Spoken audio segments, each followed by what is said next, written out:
now I'm going to pass on to Hadil, our next speaker. Yes, thank you, Ishan. That was lovely. And thank you, Nicola and Goldie, for organizing this. I'll share my screen now.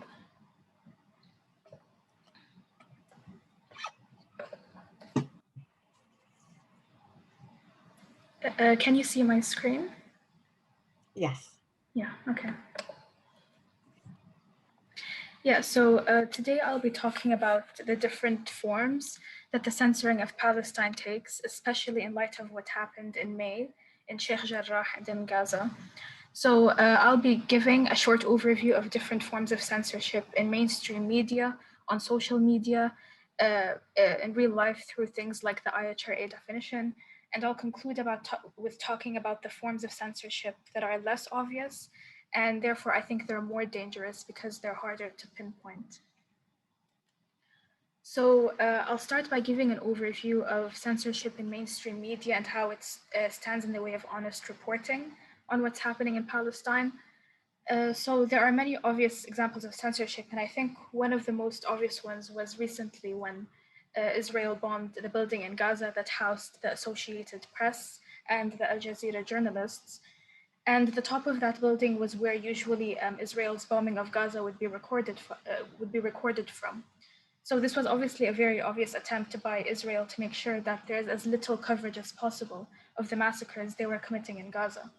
And I want to note that even after Israel bombed the building used by the Associated Press a few days later still fired one of their journalists because of her student activism for Palestine years ago.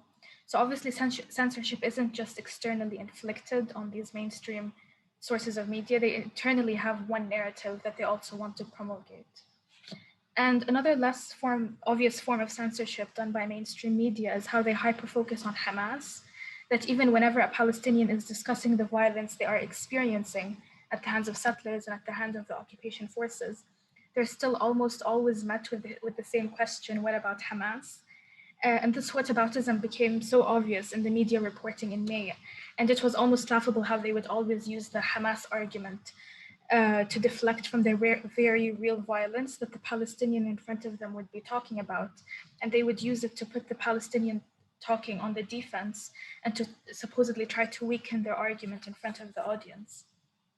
And you can especially see this in that clip that went viral last month of the Palestinian ambassador to the UK, Hussam Zumlot, where he was being interviewed by CNN or BBC, and he refused to answer the question about Hamas, and he very eloquently explained how the interviewer was deliberately shifting the focus away from the violence that Palestinians were experiencing, and by trying to move the conversation towards the violence that Palestinians are supposedly inflicting.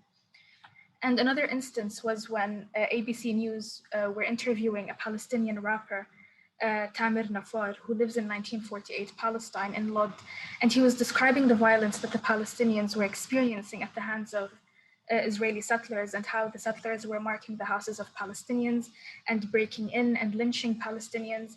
And then the interviewer responded by asking him about what he thinks of Hamas.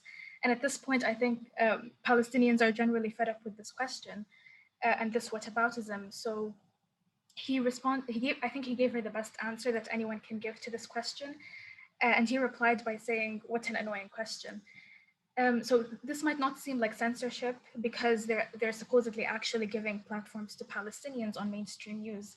But with the way they carry out these interviews, they are intentionally skewing the representation of the reality by always making it about Hamas and supposed Palestinian violence, but while also wanting to maintain the image that they are fair and balanced, and by giving a platform to Palestinians. So, of course, with the obvious bias in mainstream media, Palestinians now depend on social media as a space to be able to properly report what is happening to them and to give their own authentic narratives without them being diluted.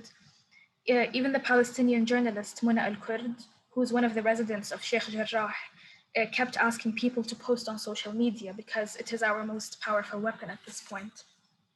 But of course, Palestinians started facing censorship on social media too, and it became increasingly obvious last month. At the height of the Sheikh Jarrah campaign in May, people's Instagram stories and their posts kept getting deleted, and accounts were getting suspended. And even the official Sheikh Jarrah Facebook page that had over 60,000 members was deleted as well. Instagram and Facebook later apologized, saying this was a glitch that was accidentally flagging this content as being incitement to violence. But of course, this alleged excuse isn't consistent with the convenient timing and the scale at which this mass censorship was happening, especially because there were thousands of posts by Israelis that were actually inciting violence and hate speech, but none of them got flagged or deleted. Even on WhatsApp, hundreds of incidents were reported of Israelis inciting violence during the period when there were pogroms in Jerusalem and across Palestine. But none of these reports ever led to anything, but the WhatsApp accounts of journalists in Gaza were being blocked. And Israel, of course, is aware of how social media is shifting the narrative and affecting people's opinions because of the unfiltered reporting of what's happening in Palestine. So it's not a surprise that they've arrested the Al-Kurd twins, Mohammed Al-Kurd and Mona Al-Kurd and Sheikh Jarrah multiple times, because they've both basically used social media to lead the campaign for the residents of Sheikh Jarrah. And then, of course, there's the censorship happening due to the adoption of the IHRA definition of anti-Semitism by many institutions and government parties. So a lot of us here, I think, are academics and students. So, of course, we've all experienced limitations to our academic freedom when it comes to talking about Palestine, when it comes to advocacy and BDS activism due to the IHRA definition. People are often met with public smearing campaigns and university disciplinary procedures to silence their criticisms of Israel. And regardless of whether universities end up taking official action against these staff and students, the effect is generally just simply to create an atmosphere of fear where you are no longer comfortable saying anything against Israel, basically leading to self-censorship. But I also want to expand this beyond just the IHRA definition of anti-Semitism and to put this in the wider context of conversations surrounding anti-Semitism taking precedence over highlighting the extreme violence happening to Palestinians. And we could also see this last month where right after when Palestinians in Gaza were literally being exterminated in Gaza, people on social media started posting blue squares on Instagram to show solidarity with against anti-Semitism. So of course we should be against anti-Semitism, but the way that even at the height of Palestinians being subjected to violence and bombing, people still feel pressured to always end every sentence they say in support of Palestine by saying, but I'm not anti-Semitic. And this fear of being slandered as being an anti-Semite is obviously leading to self-censorship, where people no longer feel safe talking about Palestine. So yeah, and then now everything I've talked about is a relatively obvious form of censorship that's relatively easy to point out and criticize. So I want to end by talking about the forms of censorship that are extremely subtle, which in my opinion, this subtlety makes them even more dangerous because they're kind of happening beneath the surface. And this is censorship regarding the language you're allowed to use when you advocate for Palestine. It usually comes from people and organizations who try to present themselves as understanding and supportive of Palestinians, but they always set limits for how extreme or how radical the language you use can be.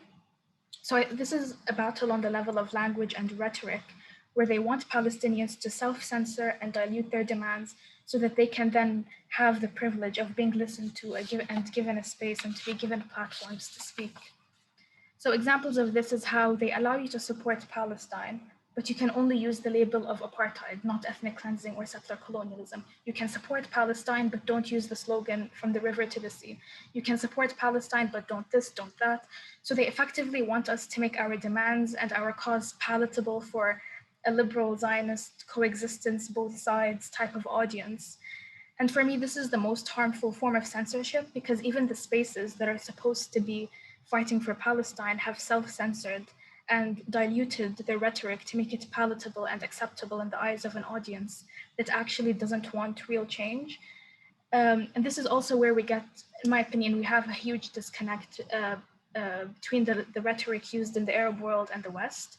In the Arab world, I feel like it's very rooted in anti-colonialism. But then when I went to the UK, the framework is very much only about like apartheid and human rights and equality, which is actually just tackling the symptom of settler colonialism, but not the root cause. So yeah, so just to conclude, I think we should also talk about how subtle censorship happens on the level of language and rhetoric, not just the obvious forms of censorship that are easier to pinpoint and criticize. Thank you. Thank you, Hadil. That was so clear and really so many great points raised.